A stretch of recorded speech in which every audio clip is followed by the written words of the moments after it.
All right, so welcome to Archeo Viking.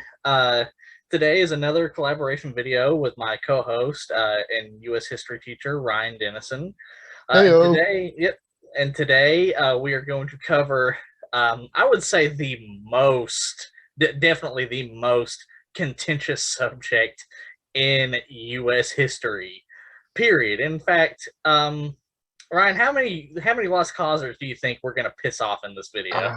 Probably a lot. Yeah.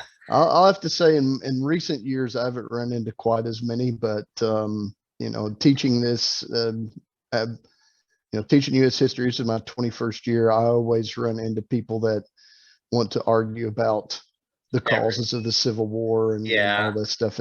Especially in certain regions of the country, it seems as if we're still fighting Well, it. unfortunately, here in the South, we are. So, but anyway, so the subject of this video, if you couldn't guess, is the American Civil War. Specifically, the title of the video: "A Continent Divided: The American Civil War and Its Effects on Both the North and the South, as well as Indian Country." Because Indian Country was deeply affected, if not actually more affected than both the North and the South, and is often overlooked. Hmm. So, what is the Civil War? Well, the Civil War was essentially, very simplistically, is uh, a large bloody war between people who wanted to own slaves and people who, though their methods and solutions varied, generally wanted to free slaves, um, as well as other events, starting in April 1861. But before we can cover the war itself, we have to go and look at the preceding years, because Yes. oftentimes the preceding years are themselves, much like the war in Indian Country, overlooked in a greater Yeah. amount of detail. Context is important. Context is very important, because oftentimes, and many, not all, as my co-host will tell you, as being he's one of the exceptions, but often textbooks in the American South and Midwest will sort of gloss over the beginning and describe the Civil War just at the start of Fort Sumter with a little bit of, oh, Lincoln got elected, yada yada yada, mixed in. Surprise, Yeah, war. yeah. So that leads us to the early to mid 1850s. So this is one subject I'm going to pass off to my co-host, the Missouri Compromise. Yeah. So, just kind of some contextualization on my part too. Like discussing these things in this sort of a format, we're going to be just hitting most of the highlights. There's a Mm-hmm. lot more detail that we can't bring into it, Yeah. just for the audience to understand that. And we can always recommend books that do dive into greater detail and historians as well.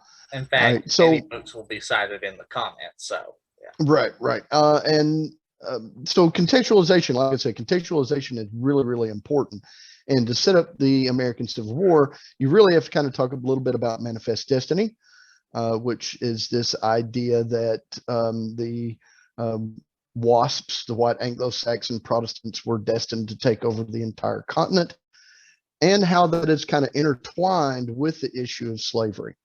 As I kind of teach it in my classes, every time we add territory, that territory then has to be debated whether or not it's going to be slave or free. And this Missouri Compromise is the results of one of those debates. And we're going to see another one here in a minute, the Compromise of 1850, that answers another one. And the Missouri Compromise is really because of the addition of the Louisiana Purchase and Missouri's petition to become a state in 1819. Missouri petitioned to become a state with slavery protected in its constitution, which caused a huge ruckus in Congress. Um, and that, of course, I could go into all sorts of detail with it, but I'm going to try to again, glide over and hit most of the highlights. You have, of course, the ideas of bringing slavery or extending slavery. And on the northern side, when we look at the abolitionist movement of this period, the abolitionist movement is really not solidified. There is some debate. You have some people, very small minority, that want immediate abolitionism. But for the most part, you have organizations like the American Colonization Society that talked about voluntary abolitionism, and gradual abolitionism, and it's called the American Colonization Society because even though they didn't like African slavery, they wanted to move African Americans, many of whom had been here since the 1600s, to Africa. The nation state of Liberia is started because of the American Colonization Society, and its national capital, Monrovia, is the only national capital in the world named after a president, James Monroe, who is president at this point. So when we look at the Missouri Compromise, the biggest question was in the Senate and protection of slavery in the Senate. There was a great fear that the northern states that had primarily abolished slavery wanted to, if they ever got ahead in the Senate, would be able to abolish slavery completely, right? And so with Missouri, you have Missouri coming in as a slave state. You have Maine comes in as a free state, which had up until this point been technically a part of Massachusetts. With that, you have balance. And then they decided to draw this line, 3630 degrees, 36 degrees, 30 minutes, sorry, 3630. And that was going to govern the rest of the Louisiana Purchase territory. The Southern leaders thought that maybe later on there would also be a chance at expanding in what today we know as the American Southwest. So all the territory you see there in orange was going to be destined to be slave free. Okay? And this pretty much calmed the debate down, at least until we get to the Mexican-American War in the 1840s. Mm-hmm. And then we come into the Compromise of 1850, which is the result of the Mexican-American War. With the Mexican-American War, James K. Polk's war. James K. Polk runs in 1848. I'm sorry, 1844. Wins election in 1844 with a campaign slogan of actually 54-40 or fight. His whole entire idea was to get all of the Oregon country for the North, which on this map will extend all the way up to the northern part of British Columbia, the 54-40 degrees, and Texas for the South. That was his campaign slogan.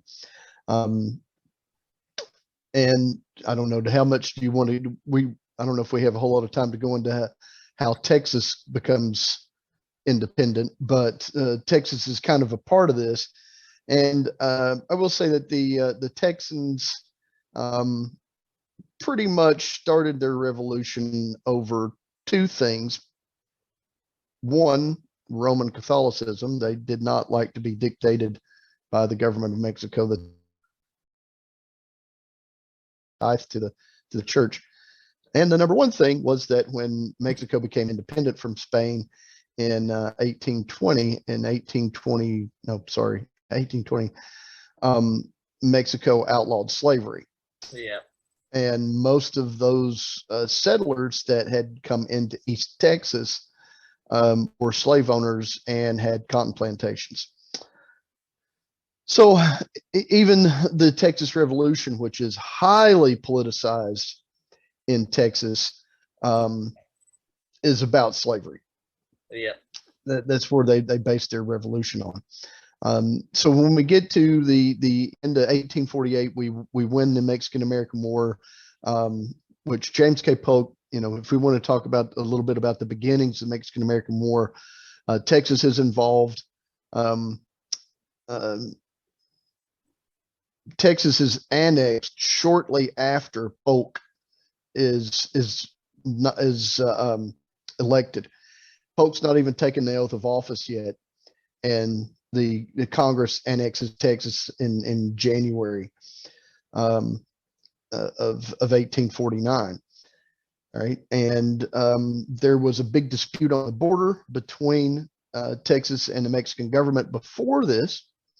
The Republic of Texas claimed the Rio Grande as the southern border, while the Mexican government claimed that the Nueces River as the northern border. And so you have a huge chunk of territory between these two rivers that was disputed.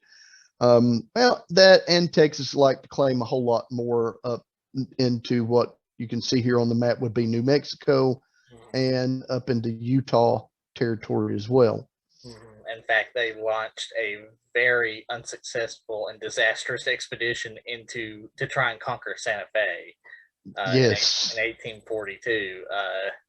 It did not go well. So in fact, it was like most of the I think 300 that they sent in there were farmers and like other craftsmen with very little Texas Rangers, and then they were beset by food shortage, lack of supplies. Their guides were basically had no idea where they were going, and then by the time they got there, not only was half of the force gone, they came across an army of 2,000 Mexican soldiers who are like, "You're our prisoners now." There basically wasn't even a fight, and half of them were again executed after that, and then they're like, "Just go back and never come back." Right, exactly. Yeah. So yeah, not good at all. So I mean, that's basically what precipitated the war, was this border dispute, and Polk used it as kind of an excuse to declare war. The war itself didn't last too long. We defeated Mexico fairly quickly. You have Stephen Kearny. You also have John C. Fremont with the Bear Flag Republic revolt in California. Kearny comes down from on this map would be unorganized territory, but is what we called at the time Nebraska territory. And the war was over pretty quick. In the ensuing Treaty of Guadalupe Hidalgo, that's where you get what we see as the 48 contiguous states. We, with the exception of the Gadsden Purchase, which we get a little bit later, but this whole section there, New Mexico territory, Utah territory, California, and Texas, get chunked in. The getting to the Compromise of 1850, the one thing that expedites this process is gold being discovered in California. And with California Gold Rush in the spring of 1849, California pops up enough population within 6 months to become a state. And so that's why California is green on this map. And the question again becomes, we've added territory. What is this new territory going to be slave? Is this new territory going to be free? And it again sparks debate in Congress. Initially, the compromise boils down, and by the way, I've kind of trying to skim over this, forgot the name of the guy that really does all this hammering out and details and stuff, and that's Henry Clay, the senator from of the Missouri Compromise, and is going to be the primary author of the Compromise of 1850. Hammering back and forth the details, and what they come away with is that California, Texas is going to come in as already a state. It's already been admitted as a slave state. California is going to come in as a free state. In a nod to the South, there's going to be a incredibly strong Fugitive Slave Act, which, by the way, is a very big piece of evidence to argue against the states' rights ideology. Yeah. Because, you know, if you're states' rights, the Fugitive Slave Act should never be passed, because you're forcing non-slave states to to bow to slavery. Okay? The slave trade in the District of Columbia is going to be eliminated. So there's 3: California free, strong Fugitive Slave Act. The slave trade in the District of Columbia was banned. That was one of the big things that the abolitionist congressman wanted to get rid of, because we had slave auctions on the mall in Washington, D.C. And these abolitionists and non-slave owners were tired of seeing that. And so that was a third one.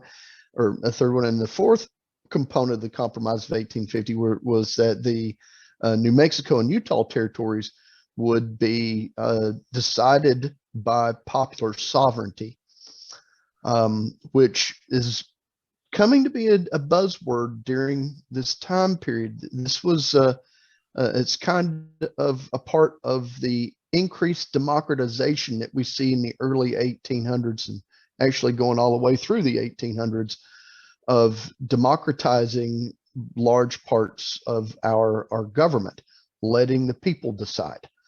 Okay? And so those were the components of the Compromise of 1850. Zachary Taylor, the president at the time, actually didn't really like these ideas all that much. He wanted to admit California immediately. He didn't necessarily like the idea of popular sovereignty. And so he kind of let it be known that he was going to oppose this. And as fortune has it, he goes to the July 4th celebration in 1850. Really hot day in Washington, D.C. Sits through about 4 hours of speeches and so on, and celebration and such, and goes back to the White House and has a bowl of cherries and some iced milk, and dies 7 days later. With what we probably think of, as cholera.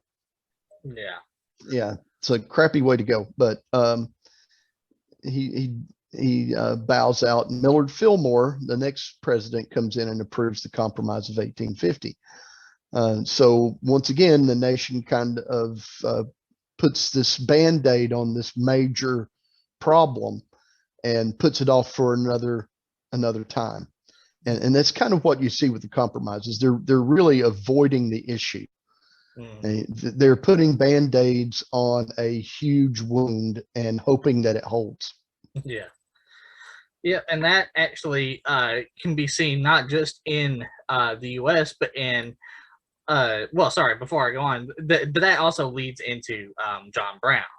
Right, especially the idea of popular sovereignty. Yes, who, let's, how to put it,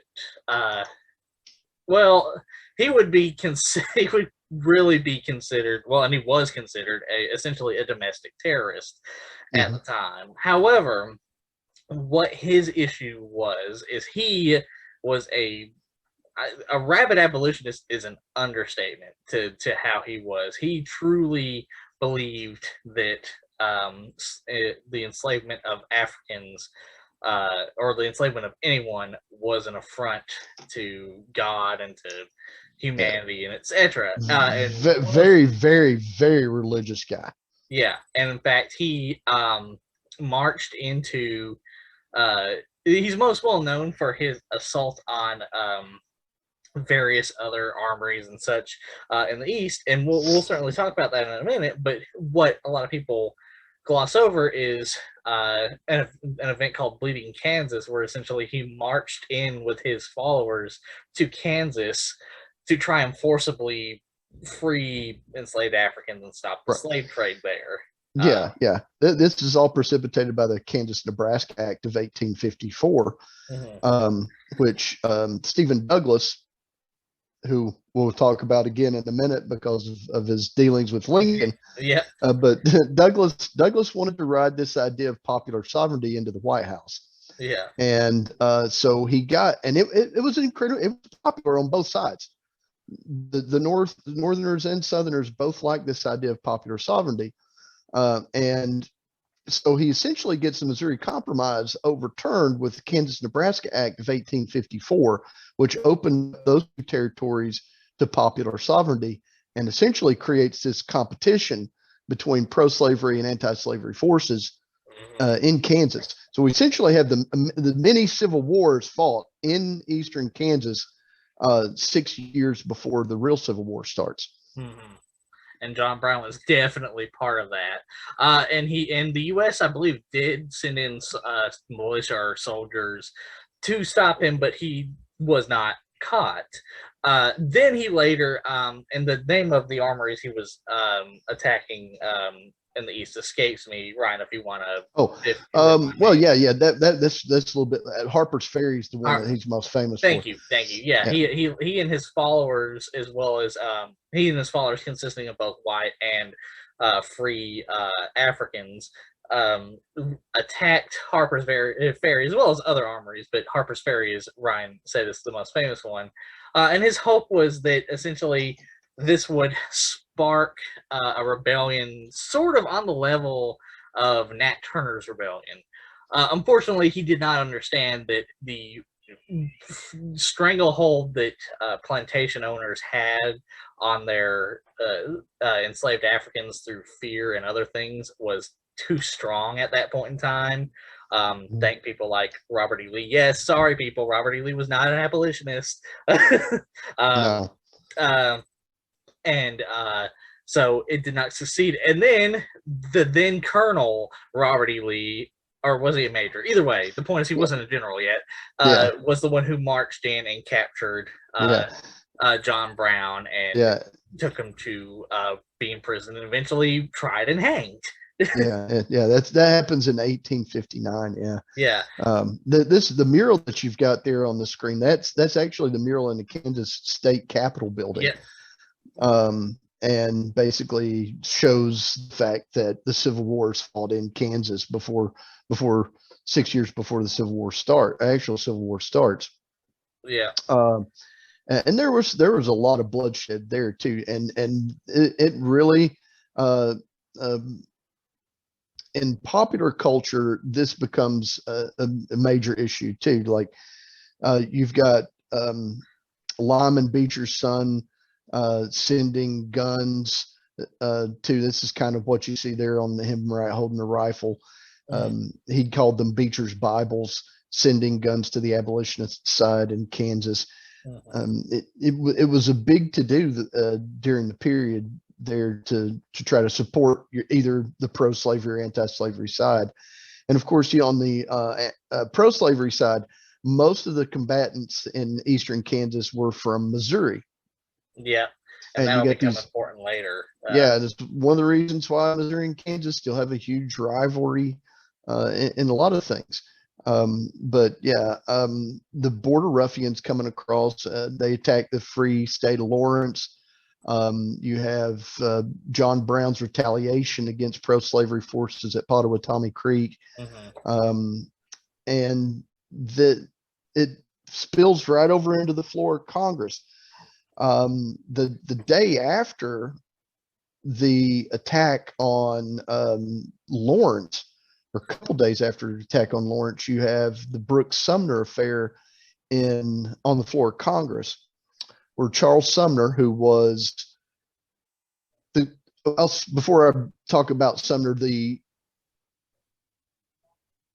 abolitionist movement, the people who believed in true equality, that movement was growing, and it was slowly growing, and things like in Kansas actually helped it grow more.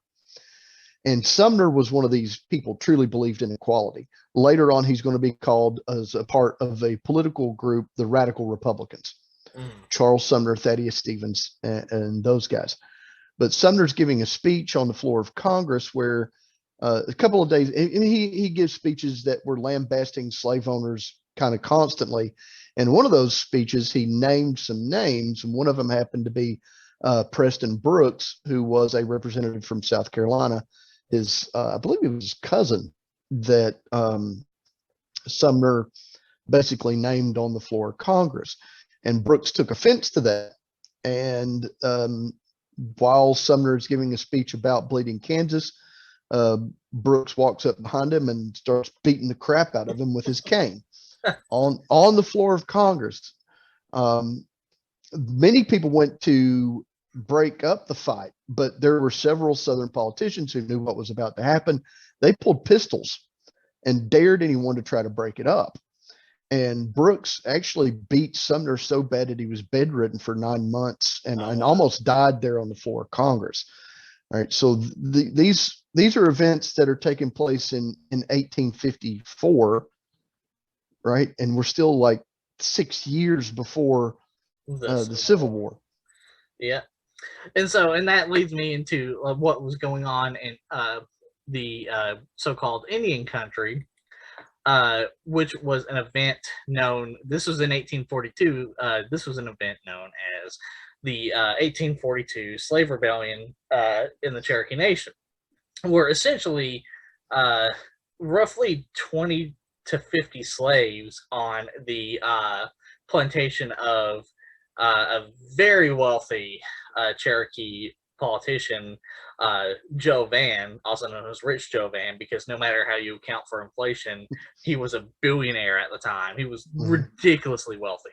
And he was a very stereotypical slave owner, because unfortunately the five civilized tribes, or sorry, so-called five civilized tribes, the Cherokee, Chickasaw, Choctaw, and Seminole, about 8% of the population of each of those nations did own slaves, having adopted chattel slavery from Europeans and Americans. And so the same issues with plantation owners in the American South existed in these 8% of the nation, including Joe Vann.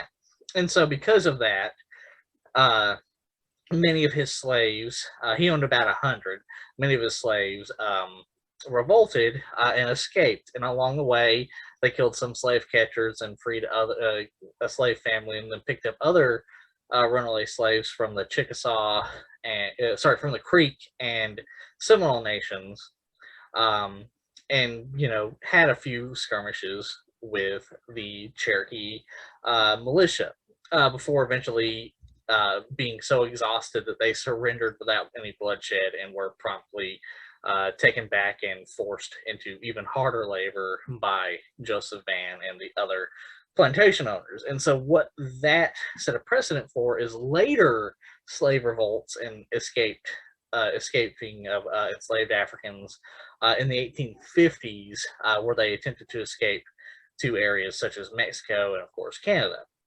because the Fugitive Slave Act made it impossible for the Underground Railroad to end in the North.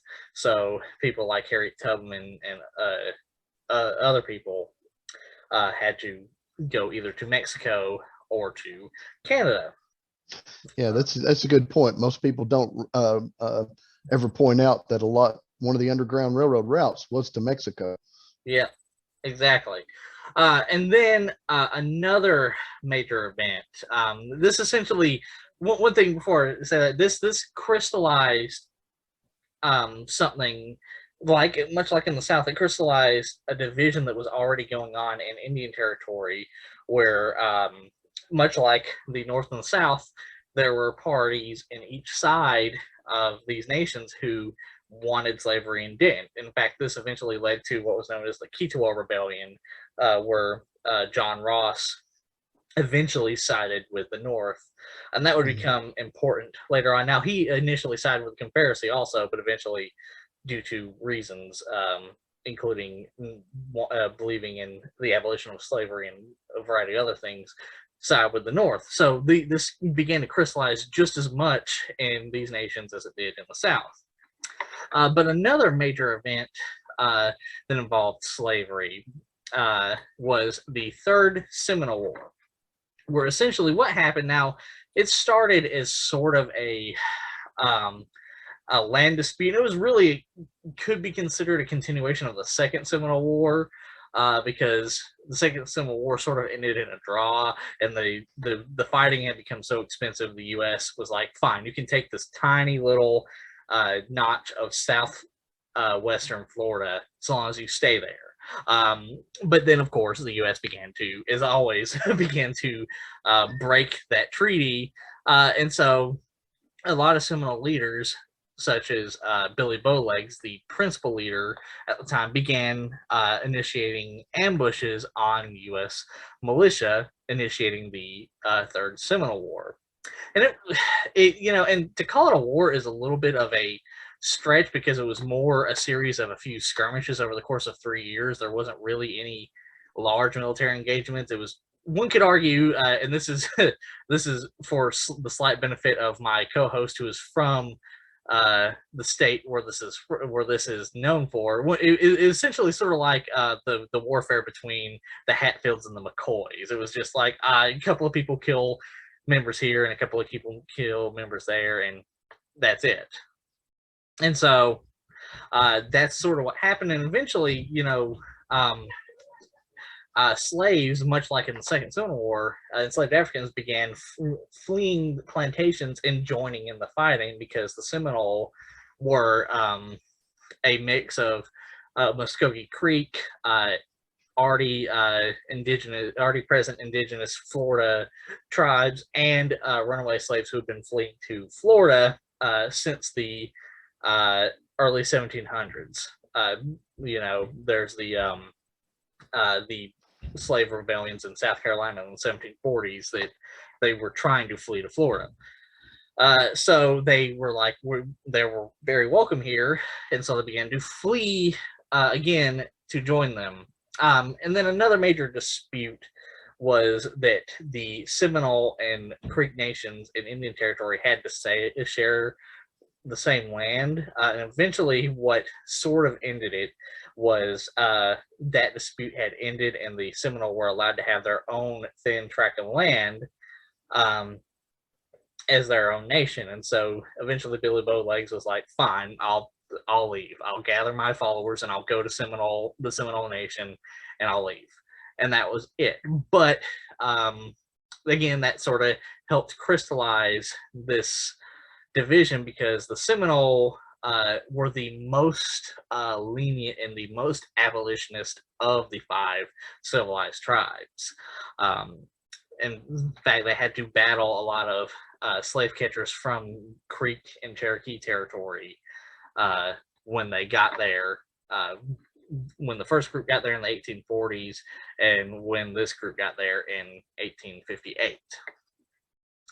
So that leads us into the next section, the late 1850s to 1861, which is very important because it is the beginnings of the Republican Party and the political appearance of the individual on the left,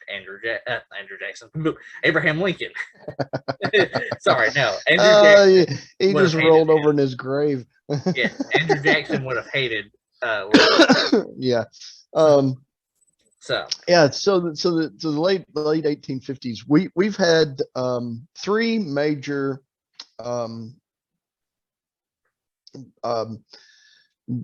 bi-political, or dichotomy, I guess you could say it, of 2 political parties, or 2-party system. There you go. Mm-hmm. We've had the Federalists and the Democrat Republicans, and that ends shortly after the War of 1812. And then after James Monroe's presidency, we have the development of the Whigs, or Andrew Jackson's presidency, with the development of the Whigs and the Democrats. And the Whigs basically kind of fall apart in the 1850s. They really didn't have an answer for slavery. And so in the mid 1850s, we see kind of the downslide of the Whigs as a political party, and the rise of this new party, the Republican Party, which is going to be made up basically of Northern Democrats, or some Northern Democrats, Northern Whigs, the Know Nothing Party, or the American Party, which only had one thing, which was they were anti-immigrant. They opposed the immigrants of the 1840s, which were the Irish and Germans coming in during the 1840s. And the oh, now I just had complete mind blank. The other party was the party that they wanted to stop the spread of slavery. They weren't abolitionists, but they did not want slavery to spread. And for some reason now I just had complete and total mind blank of what political party that was, and it's going to kill me if I don't look it up. So pardon me for a second. Okay, and I'll go ahead and go to the next section, because that's, that sort of leads us into this, the wanting to abolish slavery. And this was not the only main talking point for Abraham Lincoln, but it was a major talking point for Abraham Lincoln. So one of the myths that has begun to spread, especially in recent years, more than ever, is that Abraham Lincoln didn't really want to abolish slavery, and so the Civil War was not over slavery. That couldn't be farther from the truth. Now, I am not going to read every single one of these quotes. I'll cite the website where you can find them in the letter, but I'm going to cover a few of the key ones, such as his 1854 speech in Springfield, Illinois, where he states, "Slavery is founded in the selfishness of man's nature. Opposition to it is the love of justice. These principles are an internal antagonism, and when brought into collision so fiercely as slavery extension brings them, shocks and throes and convulsions must ceaselessly follow. Repeal the Missouri Compromise, repeal all compromises, repeal the Declaration of Independence, repeal the past history. You still cannot repeal human nature. It still will be the abundance of a man's heart that slavery, the extension of slavery is wrong, and out of the abundance of his heart, his mouth will continue to speak." So that's in 1854, when he was first trying to get elected. Everyone loves to bring up his Henry Clay debate, where he says, "No, I don't want to abolish slavery." Oh, Stephen Douglas debate. Stephen Douglas, thank you. Sorry. Stephen Douglas debate. But even then, in that, he says he would do it if he could. And it continues, because the idea of this myth is that he changed his mind in 1863. But again, if you look at, for example, his letter to Lyman Trumbull in December of 1860, "You think slavery is right and ought to be extended, while we think it is wrong and ought to be restricted. That, I suppose, is the rub. It is certainly the only substantial difference between us." Or his his letter to an individual we'll cover in a minute, who is a very terrible individual, Alexander Stephens. He said, where he says, "I say now, however, as I have all the while said, that on the territorial expansion, that is the question of extending slavery under national auspices, I am inflexible. I am for no compromise which assists or permits the extension of the institution on the soil owned by the nation." So no, he did not change his mind at all. He had his mind even after he got elected in the 1860s. The party I was talking about was the Free Soil Party, which was against the extension of slavery. But I mean, you're exactly right. I mean, the thing with the Lincoln Douglas debates, you have to understand a lot of the quotes that are taken out of that, they're taken out of context and used to try to paint a different picture for Lincoln. And Lincoln, one of the reasons why, when we get to 1860 with Lincoln's election, why all the Southern pro-slavery people were so against Lincoln being elected, was all of this stuff you see in front of you, him talking about wanting to abolish slavery.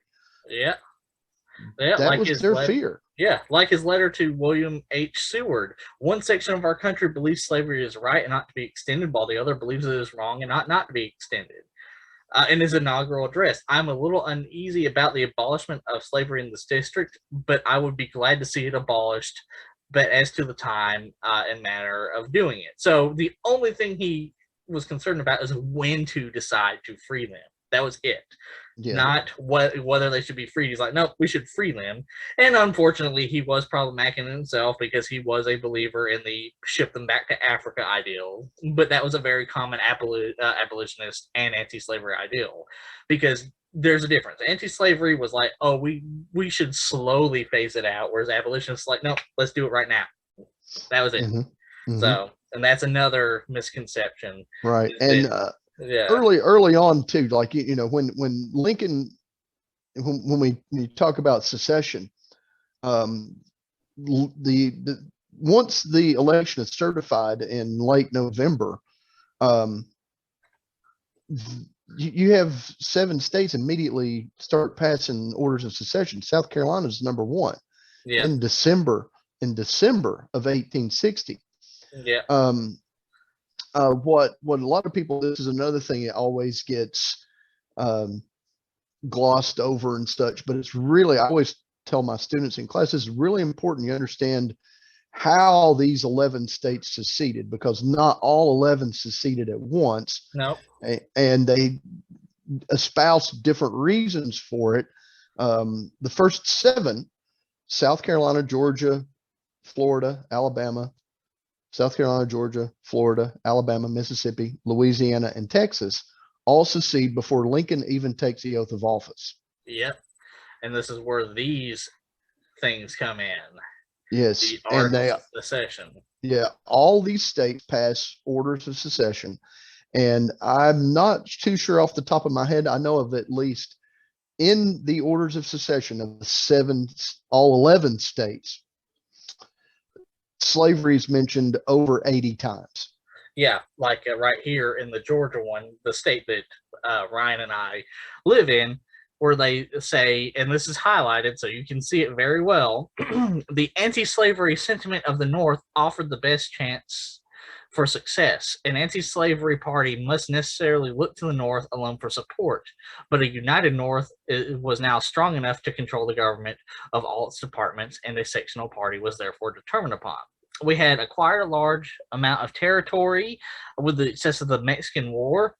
Congress had to govern it. How, in relation to slavery, was the question then demanding the solution? This state of facts gave form and shape to the anti-slavery sentiment through the North, and the conflict began. The Northern anti-slavery men of all parties asserted the right to exclude slavery from the territory of congressional legislation and demand the prompt and efficient exercise of this power to that end. This insulting, keyword, insulting and unconstitutional demand was met with great moderation and firmness by the South. So in other words, they're like, this was an insult to the South that they wanted to end slavery. Right. Yeah. And so I also like to talk, so you've got that, you get the first 7 states secede. Lincoln takes the oath of office in early March of 1861. This is usually why James Buchanan is placed last on all presidents' lists, because the Constitution falls apart on his watch and he doesn't do anything. But so Lincoln takes the oath of office, and Lincoln has to walk this kind of tightrope politically. And so a lot of the things that he says early on in the war are to try to stop other slave states from seceding. Because there's still, even after you get the final 11, which included Virginia, although not the western counties, Tennessee, North Carolina, and Arkansas, when those 4 secede, Lincoln's got to try to hold on to as many states as he can. So you still got Delaware, Maryland, Kentucky, and Missouri as slave states that they don't ever leave the United States. They never pass orders of secession. Part of that is because of Lincoln's political astuteness. Lincoln was smart. He knew what he was doing. He was trying to keep these states in, especially Maryland, If Maryland's goes, the national capital's gone. Yeah. I think it's major. You got to emphasize the fact that Lincoln's trying to hold the United States together, and you hear this a lot of times from states' rights people. Oh, well, the war was about keeping the Union together. It wasn't about slavery. Why was he trying to keep the Union together? Oh, yeah, because the other states left because of slavery. Yeah. Right? They come out from these really convoluted ideas to try to make it or lessen the impact of slavery, when that's really what it was all about. And of course, the Confederate States of America already, in the time period we're talking from December to March, have met in Montgomery, Alabama.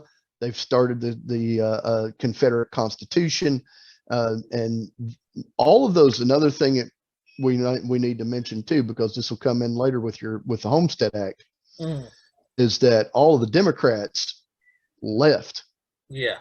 All those Democratic members of Congress, those senators and those House and those Congress members, they left and went to Montgomery to start the Confederate government. Yeah. And you have Jefferson Davis is elected, and then of course our boy here on the left here, Alexander Stephens. Yeah. Who gave this rather who's elected vice president of the Confederacy. Yeah. So here you have the Georgia Alexander Stephens, vice president of the Confederacy, and I believe he makes his speech in late March, a couple of weeks after the inauguration in Charleston, South Carolina. No, maybe it was in Savannah. Yeah, I don't remember exactly where he made it at, but it's known as the Cornerstone Address. The Cornerstone speech. Yeah. Yeah. And in it, there's no way to get around it. He calls the founding fathers idiots. He basically says the prevailing ideas entertained by Jefferson and the other founding fathers, and was that the enslavement of the African was in the violation of the laws of nature, and that it was wrong in principle, socially, morally, and politically. It was an evil they knew not well how to deal with. Our government is founded upon the exact opposite idea. Its foundations are laid, its cornerstones rest upon the great truth that the Negro is not equal to the white man, that slavery, subordination to the superior race, is his natural and normal condition. This is our new government. Our new government is the first in the history of the world based upon this great physical, philosophical, and moral truth. And then he goes on about the North. So he states very clearly that, one, the founding fathers were wrong in their belief that everyone was created equal, even if they were, still holding enslaved Africans and doing horrible things to them. Looking at you, Sal Hemmings. Sorry for what happened to you. But they did state that, and he was like, "No, this is not true. This is the only superior race is the white race," which is an idea that was adopted by Hitler as well. I mean, Hitler's primary thing to thank from the U.S. as we talked about in our Sioux War video, was the reservation system, but he did take the Jim Crow laws and the ideas of superiority of race also from the Confederacy and the U.S. So no, they stated, whether it's Lincoln's various speeches he gave over the course of from 1852 to 1863 over and over again, or it's the 7 primary articles of secession or the Cornerstone Address, it was very clearly over slavery. Sorry, that's not how that is. It's not states' rights. And then this very similar thing was happening in Indian Territory. And what was essentially going on is the 5 civilized tribes were in between a rock and a hard place, because while they weren't quite as powerful as the U.S. military, they did have substantial military of their own, and so the Confederacy and the Union were vying for their support because they each needed as much help as they could get. The Confederacy a little more than the Union, but still. So they were in a rock and a hard place, plus that crystallization of between those who believed in slavery and those who didn't, and eventually would come apart at the seams. But this is where the Quantrill Rebellion sort of began to happen in the 1850s, eventually succeeding in 1861. So everything that was happening in the South was happening here. In fact, you had major political leaders such as Stonewall Jackson, who were pro-Confederacy. Now, Stonewall Jackson also did it because John Ross was pro-Union, and they hated each other for a very good reason. The fact that Stonewall Jackson's family was massacred by the Ross faction, one of the two political parties in the Cherokee Nation at the time. And so he wanted revenge against John Ross, though John Ross probably didn't have anything to do with it. It just because the Ross faction was about 10,000 people strong, but still, that's sort of what was going on. And then we have the whole idea of the War of Northern Aggression, which is also not true, because actually in the 1860s, in early 1861, before everyone likes to point to Fort Sumner, where Lincoln sends military forces to Fort Sumner in South Carolina. Which prompts, this is what prompts Virginia, North Carolina, Tennessee, and Arkansas to secede, is when Lincoln calls up the National Guard to help out Fort Sumter. Yeah, but before he even sent soldiers there, in fact, he sent soldiers there because of this. The Confederacy began seizing and attacking armories and forts. Augusta, Georgia, Pensacola, Florida, Little Rock, Arkansas, Baton Rouge, New Orleans, etc., and began seizing these armories and taking their weapons and driving out the Union soldiers. And then they promptly assembled an army of around 150-ish thousand soldiers, all before the war even began. Officially began. Yeah. And James Buchanan does zilch. Yeah, there's absolutely nothing. So when you look at this, it's clear that the North was not the aggressor, it was the reactor. After he saw this, Abraham Lincoln's like, well, I need to send men to Fort Sumter, because Confederate soldiers were already gathering there before he sent the military there. So he sent the military there because, it's going to happen here if I don't do something. Right. And I believe that I know of at least once, maybe twice, they tried to resupply Fort Sumter, and both times the ships were turned away by cannon fire. Yeah. Right. Exactly. And Lincoln was very aware. Lincoln did not want to be the aggressor. No. In this. He did not. Does a masterful job, because we'll talk about the northern strategy of the war here in a minute, but the southern strategy is basically to fight a defensive war and hope like hell that Great Britain intervenes. Yeah, well, and the Tokugawa shogunate, because that's another thing. They sent emissaries to Japan, to the Tokugawa shogunate, to also get legitimacy. The thing is, while the Tokugawa shogunate did recognize them as their own nation, because that's another thing. You have to get at least one nation in the world to recognize you as a sovereign nation. Otherwise, you're just considered a rebellion. And they did recognize them, but the Tokugawa shogunate was also experiencing its own civil war that actually started at the same time, about 1862, and continued into 1868, though the majority of the fighting was in the last part, like 1865 to 1868. So they couldn't provide help, and it was really nothing they could do. They weren't as powerful as they had been before then. Right. So, and that leads us to the war itself. So the war began in, I believe, April of 1861, when Confederate soldiers launched an offensive on Fort Sumter itself, which again sort of debunks in itself the whole idea of War of Northern Aggression, because like, you guys started the war. How is it Northern Aggression when you were the aggressors? But they did attack it and take it, unfortunately, starting the American Civil War. where eventually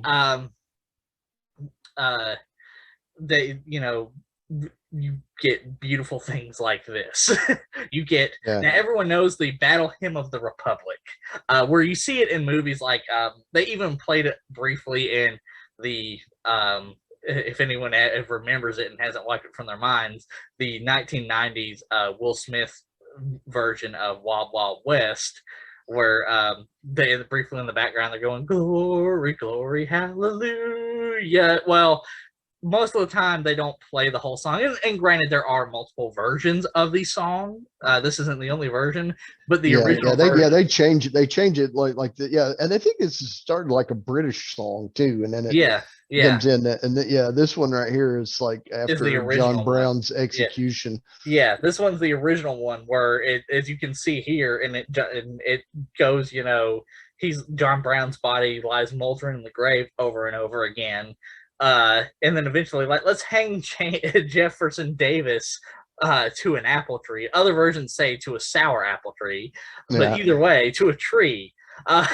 Which is like, well, it doesn't say slavery is the reason that the Union is fighting the war outright.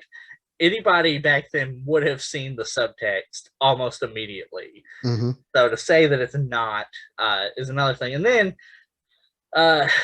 you have this lovely little speech from General Longstreet in 1862, who he gives it to his soldiers, where he says, and I quote, "Already has the hatred of one of their great leaders attempted to make the Negro your equal by declaring his freedom. They care not for the blood of babies, nor carnage of innocent women, which servile insurrection thus stirred up may bring upon their heads. Worse than this, the North has set forth an infamous chief, encouraging the lust of his hirelings to dishonor and violate the Southern women." Note his primary concern, the equality of slaves and servile insurrection. So this is sort of why the war began. No, not sort of. It is why the war began. So Fort Sumter in this assault was their belief that they were going to stop this affront to their nature.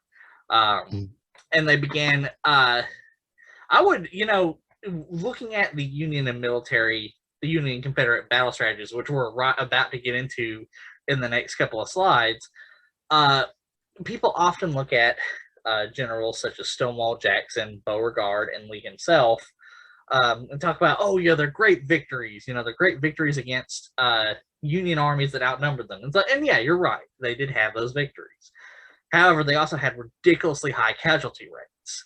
The Confederate Army was essentially a blunt force instrument, full of people who stated things like this, which I will cite this website and a book called Marching Masters, where basically anybody from the rank of private to a rank of general said things like, the Vandals of the North are determined to destroy slavery. We must all fight.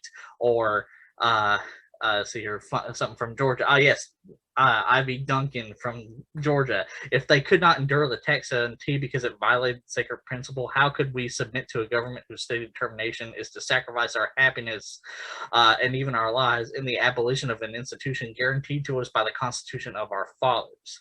So the reason this was a blunt instrument is these soldiers were, now, not all of them. Anybody who knows about the Free State of Jones and various other rebellions knows that it was not everyone, but the great majority of the Confederacy was full of these fanatical soldiers who would go into battle under these leaders, Jackson and Lee, in hopes of defending slavery. So they could throw more men to the grinder than they possibly could. Oh, and that led to things like the Fort Pillow massacre under Nathan Bedford Forrest. And so the South was a blunt instrument. However, blunt instrument fueled by fanaticism, heavy fanaticism, that would eventually go into the lost cause myth. but you know, and they would get victories because of this fanaticism, like the Battle of Bull Run, which is where the funny thing is, you know, this is where supposedly uh, Stonewall Jackson gained his fame. Right. However, the actual, you know, his nickname, they're like his nickname that a lot of, you know, Southerners like to say, oh, it's because he, you know, bashed into him like a stone wall. No, actually, if you look at the accounts, Beauregard and Johnston were trying to get him to lead his forces to back them up. And I forget who said it, but one of them said he was just standing there like a Like a stone stone wall. wall. Yeah, he would. Yeah, he wouldn't move. That's his immovability was where his nickname came from. Yeah. Yeah. So people like to say, oh, it's because he was such a great commander. No, it's because he didn't follow fucking orders. He sucked. And then he was a one-trick pony because yeah, he helped win this battle, as well as other battles that you see here, where you see him go up here, you know, Cedar Mountain and you know, things like that. But he was a one-trick pony. He, you know, Gordonsville. He would just charge head first in, you know, consequences be damned. And that's characteristic of all of them, including Lee. I mean, in fact, Lee is the one who ordered what, you know, we'll get to that in a minute, the Battle of Gettysburg, but he's the one who ordered Pickett's charge, not Pickett. He ordered it. In fact, Pickett didn't even want to do it. Yeah. I wouldn't want to do it either. I forget if it was Pickett or somebody else, but we'll get into, you know, the Battle of Gettysburg in a second. But they were one-trick ponies. All they knew how to do is charge head first. And in fact, it was Jackson whose original idea was to march into the Shenandoah Valley over here, much like Sherman would eventually do, destroy any towns and villages and people he could find, destroy all their supplies, etc. It was a, you know, plan that after Jackson died would be adopted by Lee, who, again, despite popular belief, was actually didn't like Jackson that much. They weren't very close. Sorry. They, in fact, Lee hated when Jackson was given credit when it was actually Lee's ideas. So, but that was his idea, and that was it. He was just like, I'm going to go in, I'm going to destroy as much as possible, no matter how many men I lose. That was it. He was like, he was the one who actually termed the war as hell first, not Sherman. Sherman said it independently. I'm not saying Sherman took it from Jackson, but Jackson said it first. That was it. Meanwhile, you have the Union, which is unlike a blunt instrument, is more like a surgical instrument. Skillfully, under Abraham Lincoln, designing strategies such as the Anaconda Plan by Scott. Yeah, their whole plan is kind of put the blockade in. The Anaconda Plan, try to take Richmond and take the Mississippi River, cut the South in half. And you know, I think one of the, you know, looking back, I think one of the South's biggest mistakes was moving its capital to Richmond. Right, you know, right there, very close to Washington, D.C., when it could have been in Montgomery, Alabama, the whole entire time. Or it could have been as far west as in Texas or something. Yeah. But that's the northern strategy, is to do that and to keep any European influence out of the war, because you know, the South's whole entire thing was fight a defensive war, and when cotton stopped flowing, their primary idea was that the British were going to come in and save them.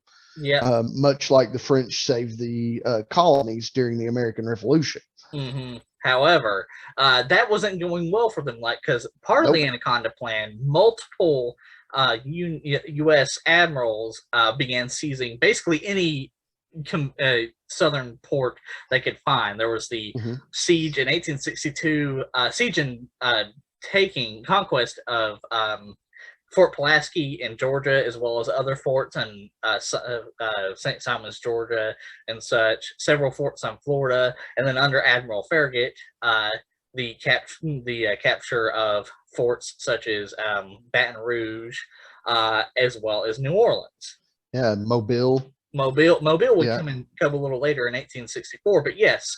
And so they took all these forts and began a stranglehold on them, and because of the taking of the fort New Orleans, now the Confederacy had no way to come in and back up Texas as well. And then you had other events, like the Battle of Pea Ridge, which was a victory. But one of the more important was the Union victory over the Confederacy in Arizona and New Mexico, where essentially the Confederacy, looked at the failures of the Santa Fe campaign in 1842 and decided, let's try it again. Yeah, that was it. And so they marched pretty in. much had the same results. Too. Yeah, and they had some successes, but they were faced with constant raiding by Navajo and Apache, and then eventually General Shelby. Not to be mistaken with General Joe Shelby, who was a Confederate. This led the Union in pushing the Confederacy out of Arizona and New Mexico, culminating in various battles, such as the Battle of Glorieta Pass, where they would actually enlist a lot of mountain men, including Kit Carson, who I'll cover in a minute, who, because they knew the terrain better, and they were able to ambush the Confederacy and drive them out permanently from New Mexico, where, while yes, plans were made to invade again, they never crystallized. And so this cost the Confederacy a lot of money and a lot of men. Because the Confederacy wanted to push to California. That was the big thing, to get the gold. Yep, and it cost them a lot of people and men, and so that was one of the ways they were beginning to hurt, because they had a lot of these flashy victories, but they hadn't really had any major strategic victories. And that's where the surgical instrument comes in, is the Union was more focused on strategic victories, and they're like, yeah, we're going to lose a few battles, but so long as we can take these key places, Fort Pulaski, Mobile, New Orleans, to keep them out of California, etc. And then we have this event. So one of the things that people like to bring up is the Confederacy had better generals. Again, Jackson is brought up, Lee. That's not untrue. Some of the, like McClellan, who are debatable in some cases, like the Battle of Gettysburg, where he actually made he didn't make a bad choice if you look at what actually happened, because he could have chased after him, but they had built trenches further south, that if he had chased him, then he could have faced ambush. Yeah. George Meade. Meade. So there's that. But the Union actually had far better generals. So for one thing, Grant. Now Grant, as we said, is debatable how good of a general he was, but he was definitely a better general than Lee. One of the big factors of Gettysburg, which we'll again get to in a minute, is like, he failed because he tried to take the high ground. Well, and that's not untrue, but Grant took the high ground all the damn time. Many of his victories were actually where he was charging up a hill and taking the high ground. Of course, he had other soldiers who were coming around behind, which is one of the reasons Gettysburg fell, because that was suggested to Lee and he was an idiot. But he did that, and this is where you actually, let me move it to where you can see the date. In 1863, Grant did just that, where he took Vicksburg. But what's just as important, what allowed Grant to take Vicksburg, is the event here on the left, Grierson's raid, where Colonel Grierson, a Union cavalry commander, took only 1,700 to 2,000 men and led a massive raid starting up here in Memphis, and came all the way down here to New Orleans, and in the process destroyed a whole bunch of Union forts, destroyed a whole bunch of Union munitions, freed a whole bunch of slaves. Sorry, Confederate munitions. Thank you. Confederate munitions, Confederate forts, freed a whole bunch of enslaved Africans from the Confederacy, defeating several cavalry regiments from the Confederacy themselves, and only losing 17 men before eventually coming to Union-occupied New Orleans, which had been occupied thanks to Admiral Farragut. Because chances are, if he had tried to go back, he probably wouldn't have been as successful. But he's had this little cushion here down in New Orleans, where he's like, hey, it's occupied by the army that I'm part of. I can go here and resupply and take a ship back. So because of that destruction that Grierson caused along this, several 100-mile stretch of Confederate territory, that allowed Grant to take Vicksburg.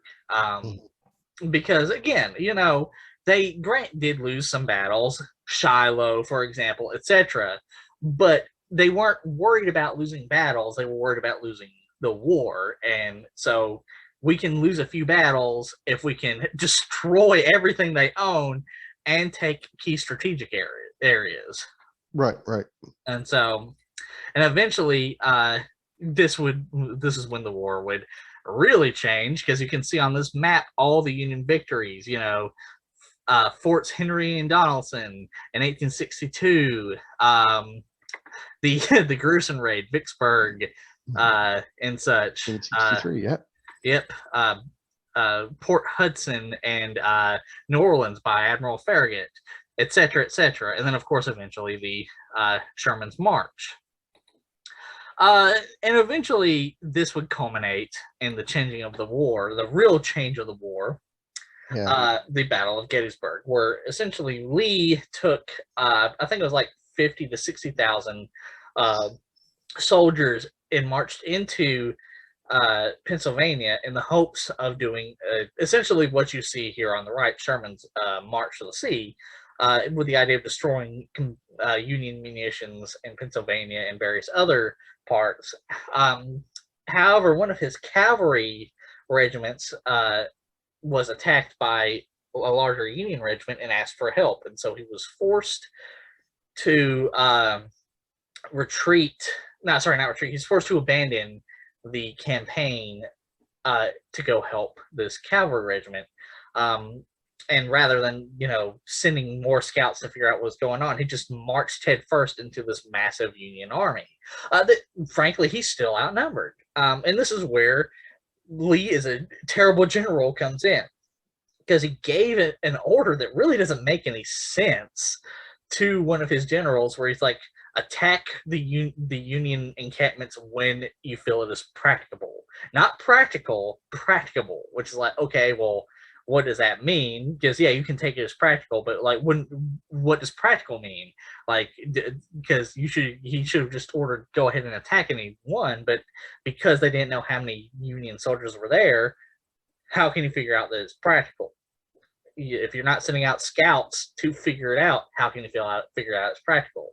And so it became a meat grinder, because more Union forces marched in and just began tearing the Confederacy to shreds, because they had better cannons and other munitions, until eventually a Confederate general, I forget which one made the suggestion, but a Confederate general said, hey, how about I take my regiment, I believe it was Longstreet, in fact. I think Longstreet suggested, how about I take my regiment and we march around the hill, away from the Union soldiers, and I march toward DC. Obviously, I don't have enough men to take DC, but that's not the point. The point is we march and lure them away so that you can come up and take the encampment. And Lee's like, nah, let's just head on and charge.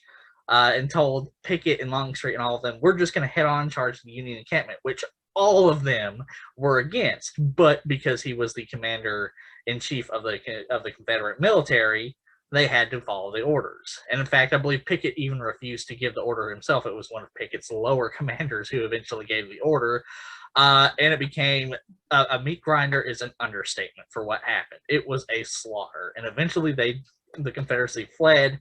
And McClellan could have given chase. And yes, Lincoln did. Meade could have given chase. Yeah, I see Meade there. Sorry. Meade could have given chase.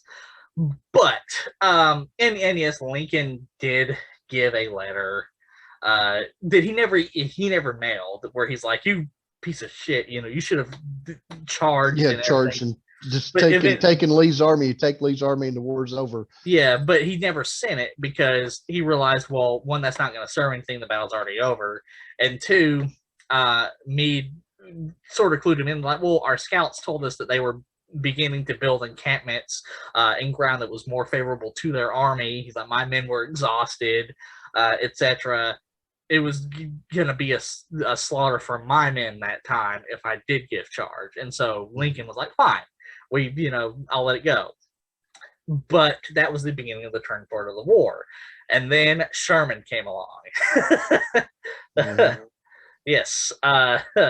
Sherman was, how do we put it? Thorough. Thorough. Yeah, thorough. Well, not as thorough as he could have been because Atlanta still exists. Right. But, I mean, he was pretty thorough. And he did say war was hell. And he came through, actually, unfortunately, you can't live in the South without being near some kind of Civil War battlefield. Yeah. You live, I believe, near only an hour or so away from the Kennesaw battlefield or whatever. Yeah. Kennesaw Mountains, North Atlanta. Around here, around my area, we're like right on track through Sherman's March to the Sea. Same here. And it's really interesting that a lot of the towns, Covington, Madison, all have stories about Sherman sparing their town for some reason or another.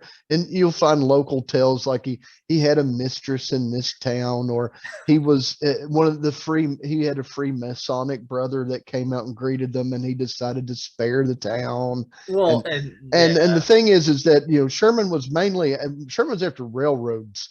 Right. And they did a lot of damage. They did a whole lot of damage. Plus he's behind lines.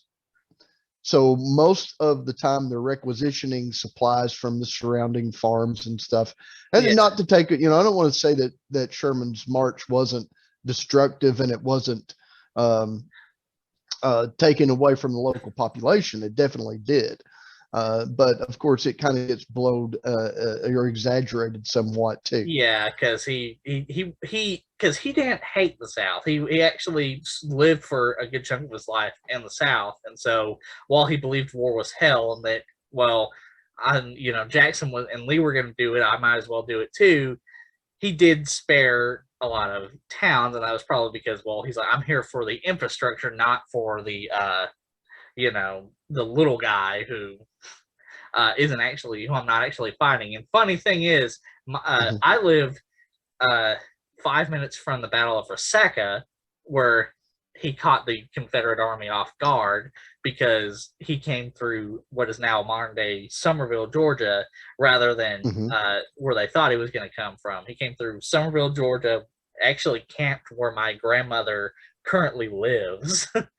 Like literally her house is built on top of that campground, which is cool. And then marched down through Lafayette, Georgia into Resaca and defeated that army. So he was very skilled good at what he did. Not as good as Grant, because Grant was actually the better general, but Sherman was right up there. He was very good at what he did.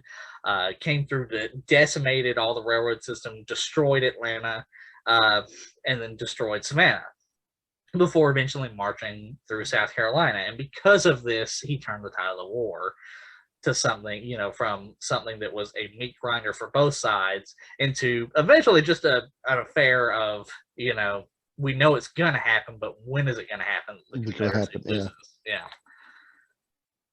So this is where we're going to move on to my section, which is the effects of the war on the American Indian. So Indian Territory, as I said, had been already splitting at the seams, much like the American South, over slavery, as well as being, tug of war between the Union wanting them and the Confederacy wanting them. And eventually that led to a civil war within a civil war, as well as nations picking sides with the Confederacy and the Union.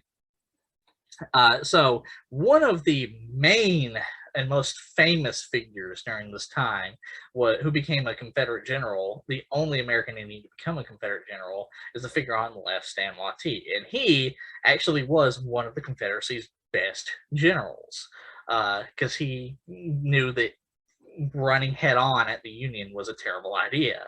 So the U.S. Army was far more powerful, so he actually started using guerrilla warfare. And eventually helped win a victory at the Second Battle of Camp Creek, where he took Union munitions.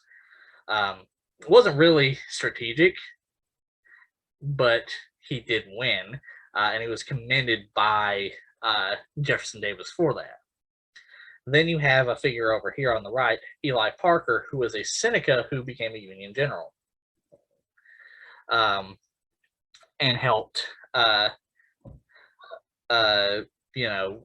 join and helped Grant win the war. As well as other figures such as Jumper Jones, who was a Seminole who joined the Union, as well as Simpson Jones, who joined, Simpson Freeman, who joined the Confederacy. He was a Choctaw. And they both were basically, all four of these people were key figures in why a war happened in Indian Territory.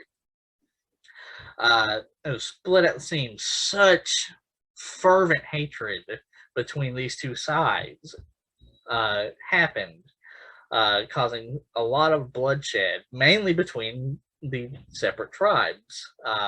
So like the Union, the Cherokee who side with the Union, and the Cherokee who side with the Confederacy, and the Choctaw, etc.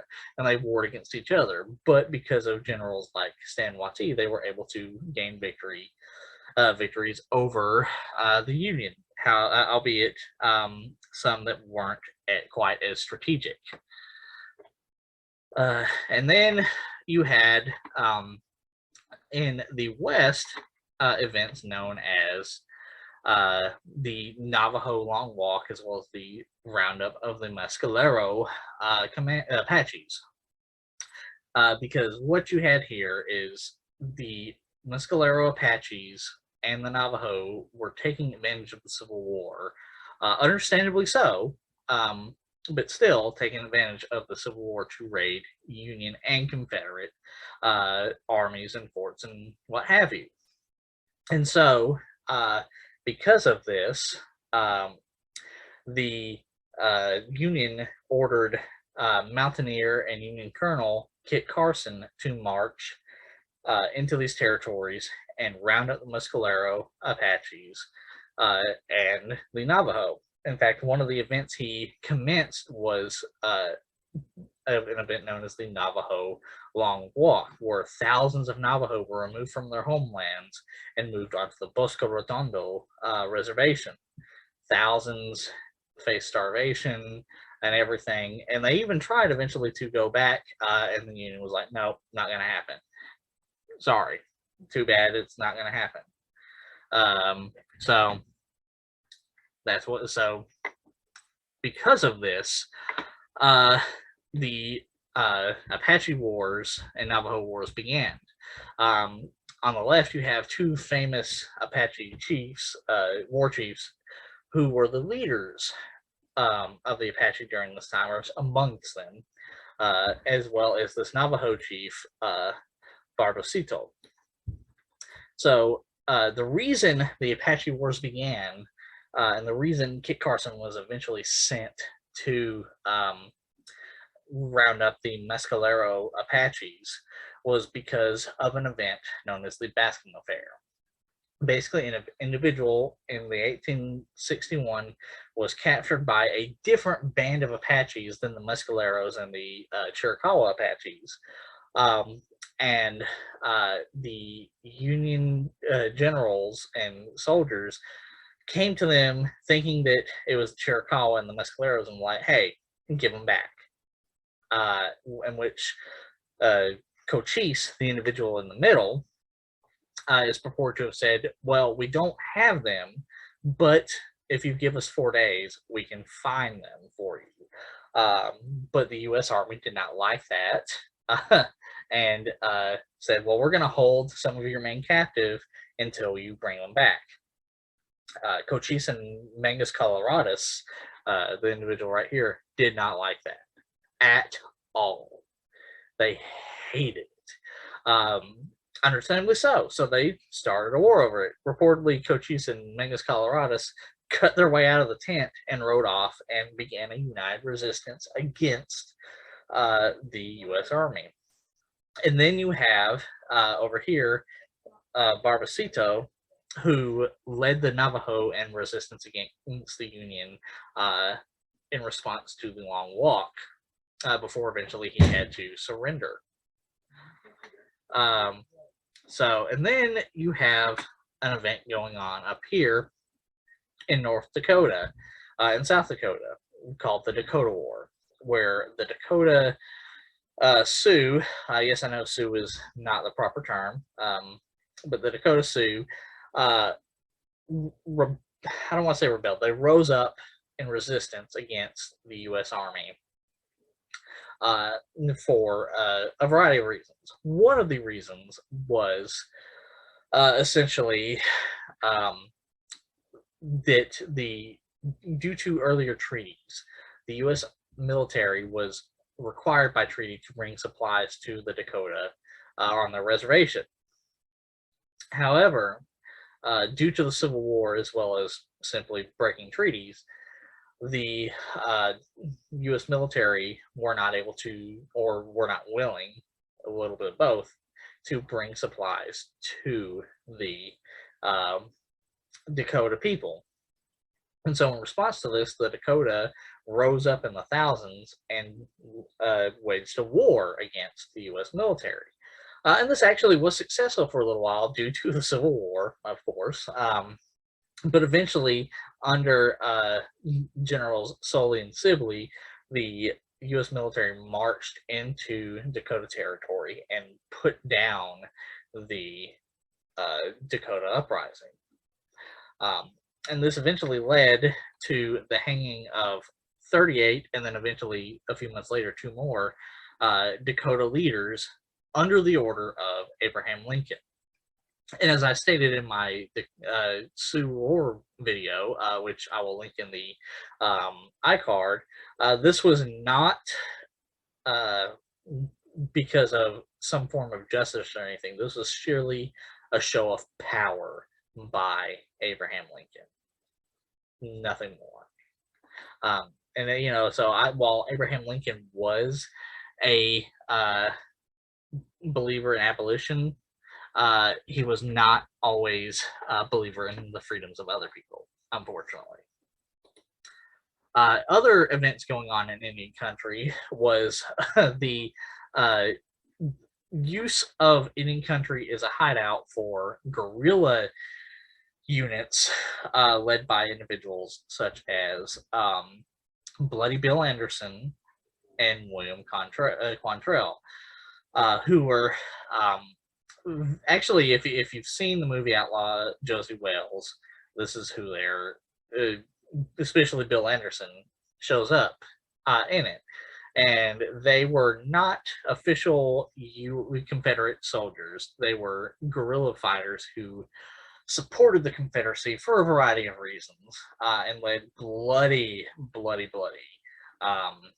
incursions with their guerrilla bands into Kansas, using Missouri and Oklahoma Indian Territory as their bases of operation. So with that, we have to bring up these individuals. These individuals are very well known. They are known as the James Younger Gang. Everyone knows about Jesse James and his brother Frank James, but they don't always know about Cole Younger, Jim Younger, and Bob Younger, who were their very close friends. All 5 of these individuals were members of Quantrill's and Bloody Bill Anderson's guerrilla fighters. And they proceeded to help wage war for the whole of American Civil War, but when the war ended, they became outlaws. And then, after the war, after the Union won the war, Stonewall even then refused to surrender. He refused to surrender for several months before eventually being the last Confederate general to finally surrender and sign a treaty where where the five civilized tribes ceded this land right here to the U.S. government. And were promised essentially not to have any more land taken from them, but eventually that would change too with what was known as the Homestead Act and the Dawes Act, in which all of this land, including no man's land, were taken by the U.S. government and given to only white settlers. And then we come into the end of the war and its effects on the nation and all of the nations as a whole. So, with the end of its war, with the end of the war, it came the very famous signing of surrender by Lee at the courthouse of Appomattox to General Ulysses S. Grant. Officially, not technically, but officially ending the war between the Union and the Confederacy. Now, of course, there were various other guerrilla fighters like the James Younger Game and Quantrills and such. Bloody Bill Anderson by that point had already been killed, but they were all still fighting, as well as Stan Watty, as I mentioned in the last section, who was one of the Confederacy's best generals, even though his victory at the Second Battle of Camp Creek, while a victory for the Confederacy, was not really a strategic victory, it's more just a victory. Right. But he still was one of their best generals because he realized not to not to be like Jackson and go head first into Union artillery. But he did eventually surrender. But with that came unfortunate events. Well, actually, Ryan, why don't you sort of explain, like what the surrender at Appomattox entailed and why Lee eventually decided to do so and such. Right. Well, I mean, Grant had been chasing Lee all through Virginia, and finally gets him cornered around Appomattox, and essentially Lee just sees the fact that there's no supply lines. His men are weary. He kind of just sees the writing on the wall, and to try to, of course, stop the bleeding and all that stuff, decides to surrender at Appomattox. In the McLean house, they have the official surrender like right in this guy's living room, which I think would have been, well, parlor, I guess, would have been the more proper term at that point. But yeah, I think it would have been a fantastic conversation piece later on. But essentially that's basically what happens. And then of course we come to the assassination in April of 1865. So the assassination context, a little bit, always contextualization and going back a little bit so we understand. So 1864, November of 1864, we have an election, presidential election. Civil War didn't stop elections, right? They still carried on. And Lincoln runs against one of his former generals, George McClellan, who runs as a Copperhead Democrat, as they were called at the time, or one of the Peace Democrats. Clement Vallandigham was one of the big guys that were pushing for peace. And this was a large segment of the North that basically had become war weary and just wanted to let the South go. Now, they were there at the beginning of the war too, but they had grown in somewhat since then, right? Which also kind of explains why McClellan gets fired twice as general over general of the army, because Lincoln kept saying that McClellan won't fight. McClellan won't fight. Well, it's probably a reason why McClellan wouldn't fight. And so Lincoln wins re-election in November of 1864. He takes the oath of office in March. And then shortly after Appomattox, I think about a week after Appomattox, the war's technically over.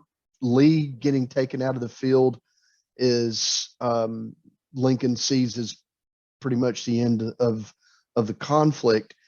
And so he decides to go on a celebration with his wife and go to Ford's Theater and catch the play Our American Cousin. Little did he know that there was a plot against him. And in the election, or in the Republican convention of 1864 too, Lincoln decided to pick Andrew Johnson as his vice presidential candidate. Lincoln had already started the process of Reconstruction. Actually started it quite a while, really kind of started in 1863 with the what were called the Lincoln governments, in which he wanted to place traitorous rule with loyal rule.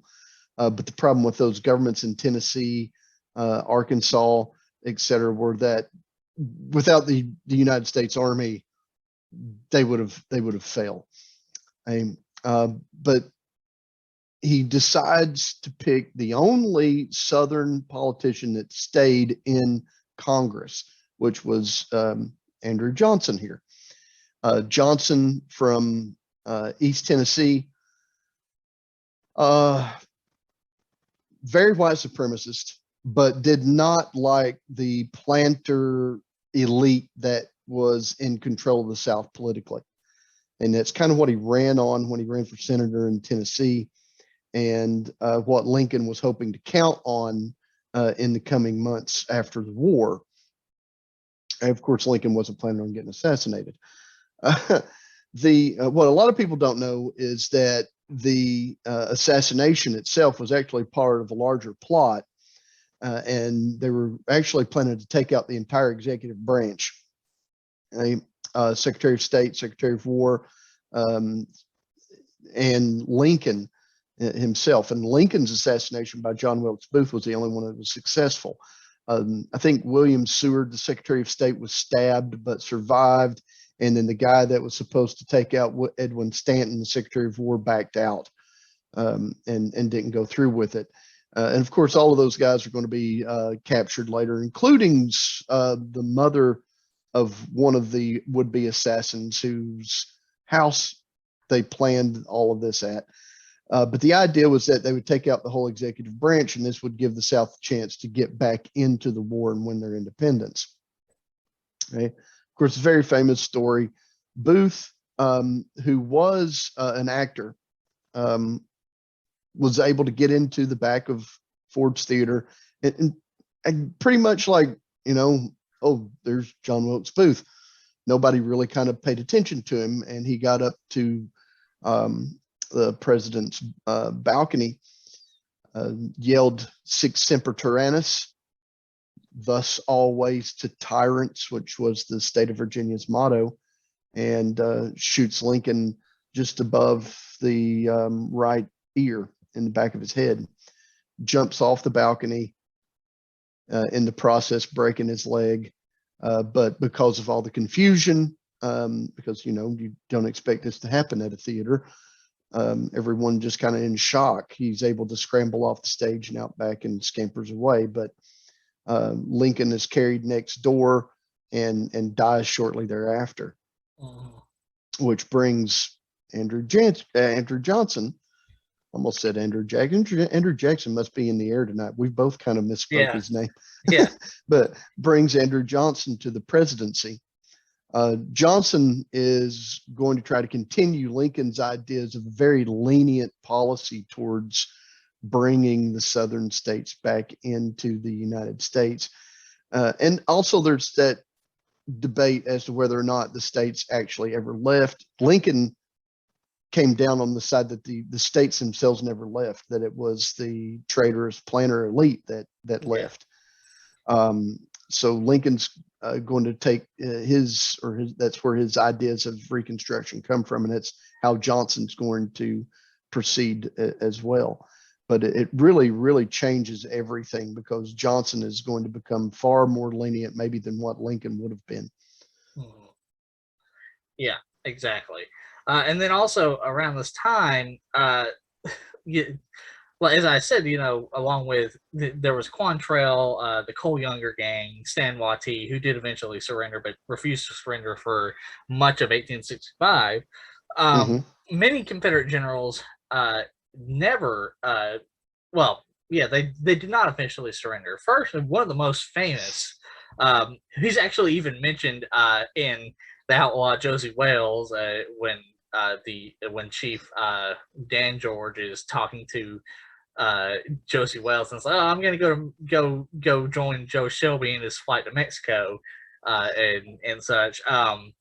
And that's essentially what happened. Joe Shelby was a brigadier general, about the same rank as Stan Watee, had participated in Quantrill's and Bloody Bill Anderson's raid on Lawrenceville, Kansas, that was horribly bloody. They thought they were going to come across a Union army and gain a glorious victory, but all they did was come across a defenseless, poor town in Kansas, and didn't kill all the inhabitants, but they made made it a very hard time for the inhabitants of Lawrenceville.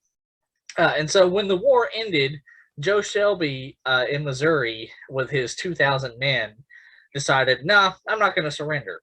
I refuse to surrender. So he marches through Texas, gathers maybe a few hundred, if not 1,000 more Confederates who also refused to surrender in Texas, and then marches into Mexico, which had actually been part of a proposed plan where another one of these alliances that the Confederacy was constantly trying to get, the Tokugawa Shogunate, Britain, etc. And they were like, oh, let's try and contact Emperor Maximilian, who is actually Austrian, not Mexican, which is a whole video, deserves a whole video on itself as to why Mexico was under control of the Habsburg dynasty at the time.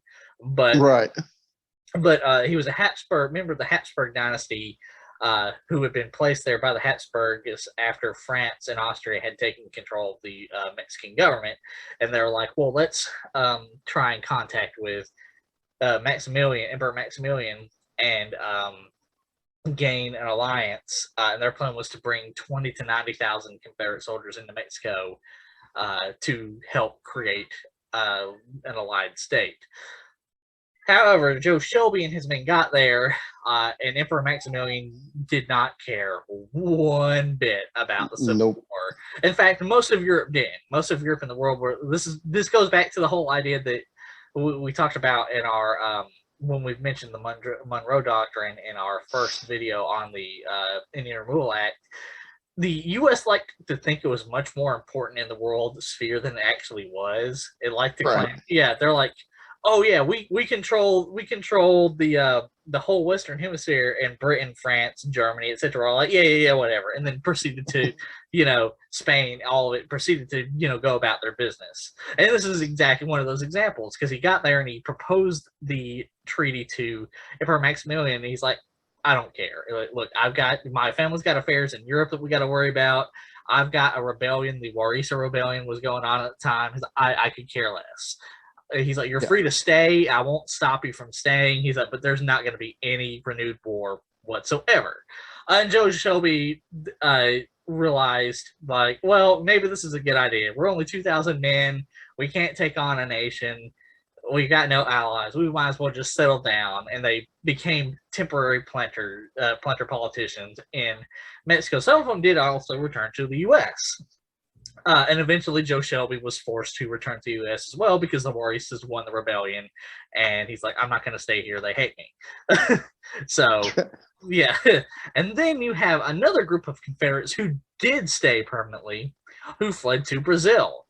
Yeah, I think somewhere like around between 100 and 100,000 or so. Yeah, they fled to the 100,000 fled to Brazil and set up a community that still exists in Brazil, that you see here, which is like Fiesta Confederata, where they hold, parties every year about the Confederacy. Yeah. And it's Very, against very, white. yeah, very lost cause festival type thing, Southern, very, very Gone with the Wind ish type festival too. Yeah, and exactly. like I was telling you before too, though, like there's very famous picture of Jimmy Carter visiting this place, I think in the 70s, maybe.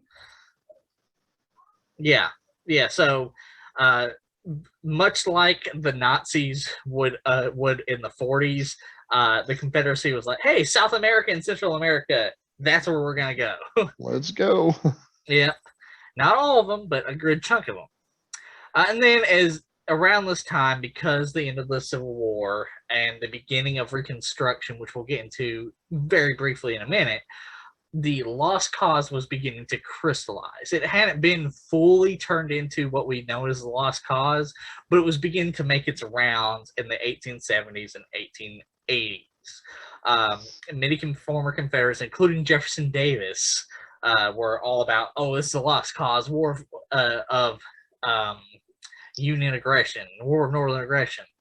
Right. But the thing is, by far, the majority of former Confederates did not hold these beliefs. One you have right to the right, a letter to a doctor, Dr.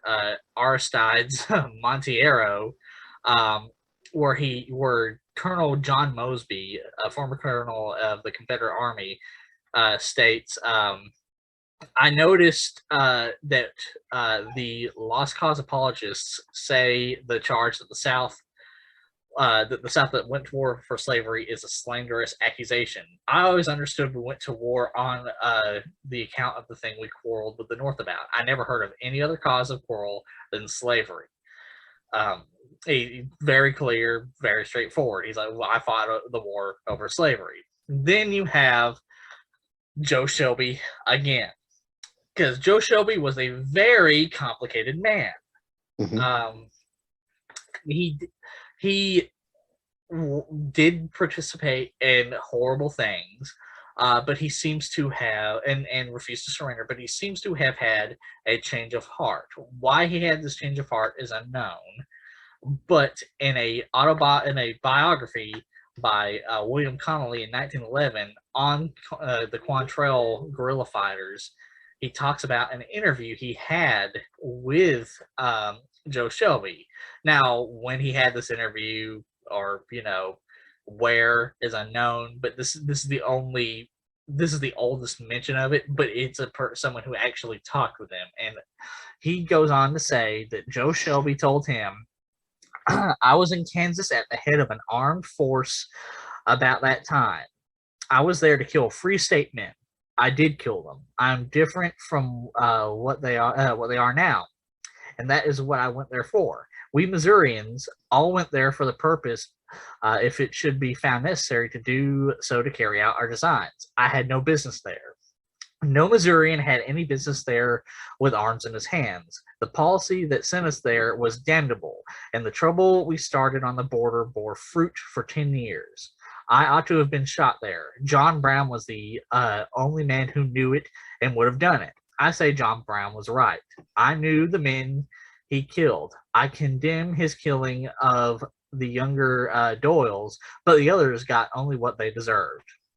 After that, I had great respect for old John Brown. He did in his country what I should have done in mine under like circumstances. Those were days when slavery was in the balance, and the violence engendered made men irresponsible. I see now I was so myself.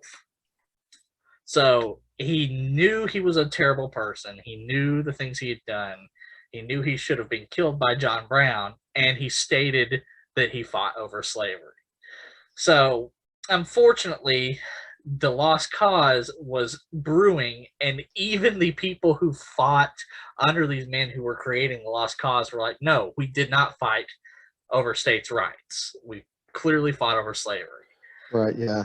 Yeah, Jabal Early is one of the guys that's going to really, really push lost cause ideology in the 1880s. in 1890s, along with Jefferson. Jefferson Davis kind of has as well as a change with that too. Alexander Stevens to an extent, a lot of the leadership start changing their tunes a little Bedford bit. Forrest, who was really just a figurehead, but he was still one of the people who pushed it as well. Right. Who's eventually later on he's going to found the Ku Klux Klan in Pulaski County, Tennessee.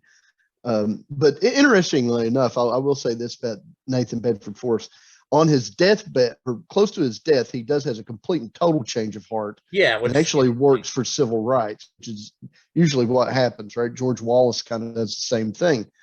But yeah, I can't remember. I've been sitting here trying to think of this story, and it was a lady that said that, usually in wars, the victors write the histories, but in the Civil War, that's not the case. It's actually the losers who ended up write the histories. And I think a lot of it too, you see in the 1890s and the early 1900s, and especially with the Spanish-American War, you kind of see this culmination of white supremacy and social Darwinism uniting the South and the North back together again.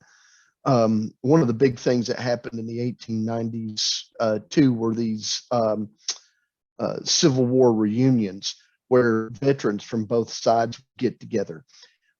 This is also 1890s and early 1900s, through the 19 teens, is also the time period that you start seeing the Daughters of the Confederacy start building these veterans memorials, including Stone Mountain, including Stone Mountain, which eventually that's where the second KKK is founded at, is on top of Stone Mountain in 1915. You have a lot of in my classes everybody talks about Uncle Tom's Cabin, but nobody really talks about anti Uncle Tom literature. Yeah, which in the 1850s, you have Aunt Phyllis's Cabin was one of the anti-Uncle Toms, basically playing up this idea that slaves were happy and everything was idyllic and all this stuff. And in the 1880s or in the 1890s, especially, that literature comes back, and it really becomes popular. This is the same era that you're going to have Gone with the Wind written in. Yeah, not to mention just about a decade later with film, you have Birth of a Nation. Right. That's what I was getting to, because the book that movie was based on is called The Klansman, and The Klansman is a part of this rebirth of this literature of the anti-Tom movement before the Civil War. And The Klansman's published in like 1905 or something like that. And it glorifies the KKK, which was the KKK was not the only organization. This is another thing I'd like to make sure to talk about with my students, is that the KKK just kind of operated in Tennessee. Each state had their own version of it. You've got the Knights of the White Camellia. You've got the White Leagues that are going to operate in Reconstruction period, and especially in the 1880s, especially in the Reconstruction period, of terrorist groups. They're terrorist groups. That's what they are. They're trying to terrorize African Americans, especially African American veterans from voting and participating in politics. Especially in states like South Carolina and Mississippi, where African Americans outnumbered whites in the population. So that this rebirth of this literature that comes about in the late 1800s and early 1900s is really kind of what leads to also what's called in many historical circles the nadir of race relations, where we have this series of racial massacres and riots that take place in cities across the United States. The Klansman was really kind of the impetus for a lot of this stuff. They put first it was a novel. It became incredibly popular. Then it was a play, and I mean, Atlanta's right 1906 directly result of that. The Forsyth County stuff in the early 1912, I think, is directly related to that with the night riders up in Forsyth County. So all of that stuff kind of comes back, right? And the idea of slavery is downplayed, and a lot of it, I think, has to do with, like I said, the colonization really relied on social Darwinism as justification. Yeah, and that unified the whites and southern whites into that. And so, in order to justify taking over the Philippines, well, we also needed to downplay what the Civil War was about, right? Because if the Civil War was about equality for African Americans, then we might have to give the Filipinos equality too. We can't do that. So there's this whole game going on that's associated with the Civil War, or the aftermath of the Civil War too. Yeah, exactly. And and that's that as well. Yeah, that crystallizes right here, in Reconstruction, which we have plans. Ryan, my co-host Ryan, and I have plans at a later date to do a video solely on Reconstruction in the American South, as well as in Indian country, both in Indian country in Oklahoma and in other reservations, because it affected that as well.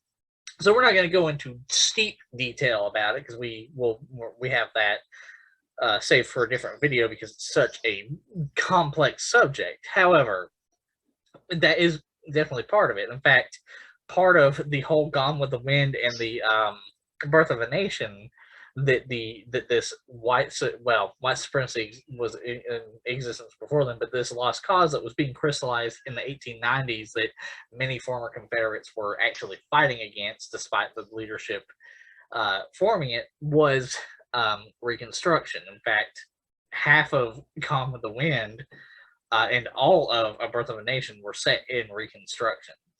Mm-hmm. And so essentially, Ryan, why don't you just give a as brief as possible, explanation for Reconstruction, because obviously we're going to cover it in a later video, but yeah, well, so I usually do it in kind of a T-chart when I teach it in class, because you've basically got presidential Reconstruction versus congressional Reconstruction. Mm-hmm. I did Lincoln, then carried on by Johnson, and then the ideas that come from the radical Republicans in Congress. So presidential Reconstruction can best be summarized as forgive and forget.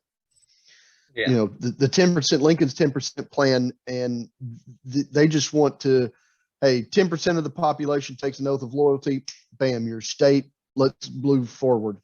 Whereas congressional Reconstruction, which is going to be grabbed a hold of by the radical Republicans and led the radical Republican group or faction of the Republican Party, led by Charles Sumner and Thaddeus Stevens, they went by the state suicide idea that when these states passed orders of secession, they're no longer states, therefore they're conquered territory, and they should be treated as such. And so the congressional Reconstruction, without going into a lot of detail, can be summed up pretty much as punish and change. Sumner and Stevens wanted to change the culture of the South, because these are two guys that are like William Lloyd Garrison types. They truly believe in equality. Right? They don't believe in social Darwinism. They believe in equality. And so they want to try to punish and change. And the map you've got here is basically coming from after Johnson's impeachment and his political basically neutering, the Congress and the radical Republicans take over, and they pass the Reconstruction Acts of 1867, which includes the Military Reconstruction Act, which put the South into these military districts, and basically required them to ratify the 13th Amendment, try to instill freedoms for the new freedmen, as they were called, African Americans who are no longer slaves. They referred to them as freedmen. And obviously the Southern planter elite is just waiting in the wings to take back control, right? Because the one thing that doesn't happen is there's no property distribution. The whole idea of 40 acres and a mule is a myth, right? That actually came from Sherman, who issued a general order, and then Lincoln overrode it. But yeah, it's basically this punish and change ends up creating more resentment among the Southern population, and is going to eventually lead to the ending of Jim Crow, or I'm sorry, the ending of Reconstruction in the presidential election of 1876. Now, sort of, it's more complicated than that, because the administration does a whole lot to end Reconstruction too. But that's kind of it in a nutshell. without going into like another hour, maybe. Yeah, exactly. Hence the plan for a later video to go into as much depth about it as we possibly can. Yeah. You know, I always like everybody. One thing before everybody talks about 13th, 14th, and 15th Amendments, and it's taught a lot of places as if they were passed like almost right back to back, but that's not how it went down at all. Yeah. And basically what you see is Southern politicians looking for loopholes in the law to take rights away from African Americans, and then the radical Republicans coming in and trying to put a cap back on those holes and giving rights to African Americans. Yeah, exactly. And then various other things happening that caused the migrations of African Americans to the north, and also to Indian country, because I did a video to the west. I did a video about Bass Reeves, who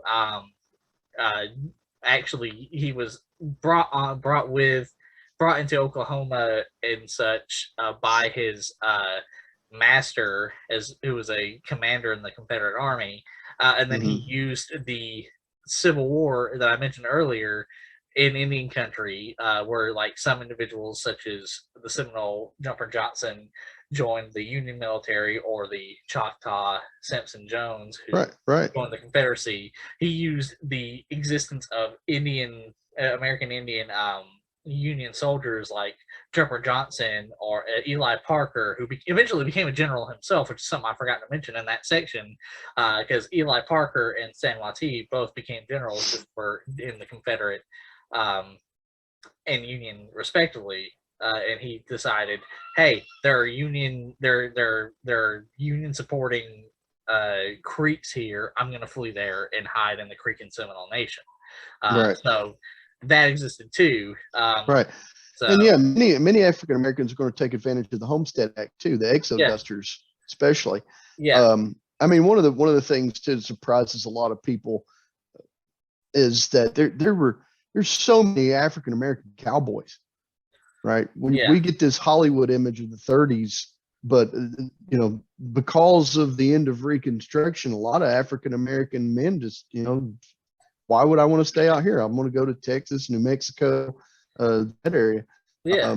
We get this Hollywood image of John Wayne, and that cowboys were white, but they weren't. They were Hispanic or black. Well, yeah, and then the most decorated marshal in the history of the U.S. was Bass Reeves, the black man who deserves so much more recognition than he gets. And he also was the inspiration for the Lone Ranger, which is something I brought up in my video. He's the inspiration for the Lone Ranger because of, frankly, basically the writer of the Lone Ranger's office was literally right next to the prison that all of the people that Bass Reeves arrested, and so he got to hear stories. So Reconstruction was the essentially the way out for African Americans, and unfortunately, because of the 1876 election, as well as other things, failed, and they were forced to flee the South. In fact, those who could, those who could, because like the Free State of Jones, which is a very good movie and actually pretty damn accurate. You know, there were a few Southerners who got fed up with fighting basically a war for the rich people, and also had, in the case of the Free State of Jones, the 3 white Confederates who started the war actually befriended runaway enslaved Africans and realized their ways, and so most of their band was actually escaped enslaved Africans, and they were promised by Sherman that 40 acres and a mule, and then all of a sudden it's like Andrew Johnson's like, no, not gonna happen. Yeah. Yeah. So that's essentially what happened with the Civil War. It most definitely was over slavery.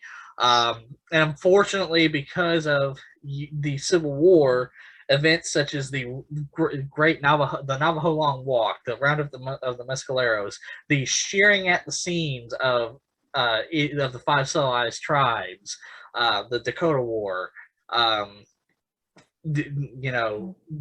American Indians suffered arguably more. You know, their leaders were rounded up and put in reservations. Their nation was Sioux War. apart. The Sioux War. Their leaders were executed. All in all, and all over slavery, as we showed repeatedly with multiple quotes and lines of evidence. It was clearly over slavery. And then Reconstruction came along, and it looked like we see the light at the end of the tunnel. We see it. We can finally make it out. And then Rutherford, was it Hayes? Rutherford B. Hayes. Yeah. I mean, it really, I almost kind of blame on Grant. Grant's administration really did more to destroy Reconstruction than Hayes, anything. But Rutherford Hayes' election, him and Tilden Tye goes to the House of Representatives, and then out of that, Hayes becomes president of the United States, and magically the military is withdrawn from the South, and that's where you have Jim Crow laws start. Yep, exactly. So directly because of events from the South, because of former planter politicians. Well, sorry, they were still planter politicians, because of former owners of enslaved Africans. You see the end of this very hopeful change and the introduction of Jim Crow, and it all goes back to that one act of wanting to own enslaved Africans and refusing to give it up. That's it. Greed. So people bring that up. Oh, it was over greed. Yeah, you're right. Greed to own enslaved Africans. With that ends the video, unless at a later date we're gonna have the sequel, Reconstruction. Not sure when we're gonna do that, but when it comes out, we'll go into heavy detail over what happened with Reconstruction, which will destroy even more of the Lost Cause myth. Oh yeah. One of my favorite periods to teach and to read about. Probably my favorite historian is Eric Foner, who is the foremost historian on Reconstruction. Yeah, exactly. So with that, that ends the video, and I hope y'all love the video and like, share, and subscribe. And thank you, Ryan, for coming on again and bringing your knowledge of U.S. history. And everyone have a good day.